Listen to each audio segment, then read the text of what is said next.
Bom dia!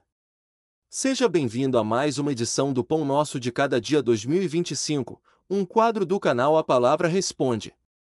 As reflexões deste ano continuam sendo baseadas na Maratona Bíblica 2025 da CCDP, intitulada The Way. Estamos lendo o Novo Testamento e Salmos, extraindo da leitura 360 palavras-chave para a nossa vida. São palavras que influenciarão nossa vida espiritual, emocional, familiar, profissional e muito mais. Participe conosco das reflexões trazidas diariamente pelo pastor Sinésio Santos. Deus te abençoe. Olá, meus queridos amigos, meus amados irmãos. Pastor Sinésio chegando com a leitura de hoje. E hoje nós lemos Mateus capítulo 23. Desse capítulo, extraí uma palavra que aparece várias vezes no texto. É uma palavra que talvez não gostemos muito de falar sobre ela, mas é necessário. E a palavra é hipocrisia. Hipocrisia que no hebraico se diz anef e no grego se fala hipócrisis. No hebraico bíblico, anef significa profano, falso ou hipócrita. Refere-se à corrupção moral e à falta de sinceridade diante de Deus. Ela é usada para descrever alguém que é moralmente ou religiosamente falso. O vocábulo originalmente significava atuar ou representar, e eventualmente passou a significar fingimento ou hipocrisia. Em Jó 13,16, encontramos a Nefe para descrever os ímpios, enfatizando que Deus rejeita a falsidade.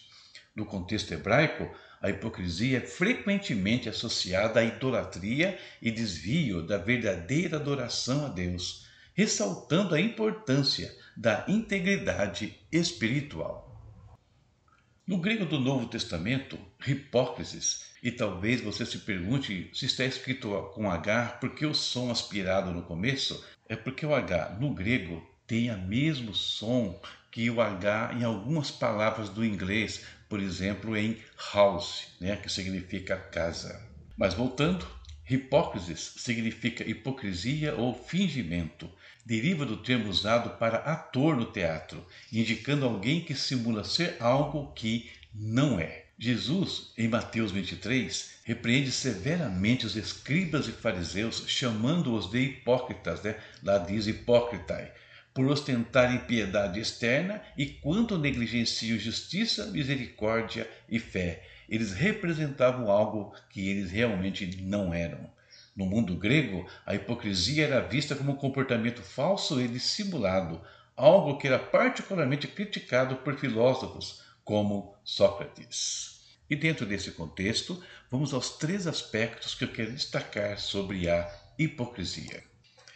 Primeiro, hipocrisia como falsidade espiritual. Tanto no hebraico quanto no grego, hipocrisia é apresentada como um comportamento que Deus rejeita, pois desonra a verdade divina ao projetar uma aparência de justiça, enquanto o coração está corrompido. A expressão sepulcro caiado, usada por Cristo, expressa esse pensamento. Segundo, crítica religiosa. As Escrituras Sagradas usam a hipocrisia como uma crítica aos líderes religiosos que não praticam o que pregam, mostrando que a verdadeira devoção deve ser autêntica.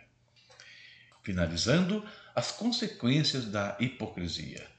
A hipocrisia destrói o relacionamento com Deus e compromete o testemunho diante do próximo, afastando pessoas da fé. Por isso, Cristo nos adverte a não imitar as ações daqueles que assim se comportam. O termo fariseu se tornou pejorativo por essa razão, que o nosso cristianismo não siga esses passos. Conclusão. A hipocrisia, tanto no contexto hebraico quanto grego das Escrituras, é vista como uma traição à verdade e à integridade. Os textos sagrados nos exortam a evitar o fingimento e a viver de acordo com os princípios que professamos, promovendo assim uma vida de autenticidade e fé genuína. Quero terminar lendo um texto do profeta Isaías, que foi citado por Jesus em alguns momentos. Isaías escreveu assim no capítulo 29, versículos 13 ao 16.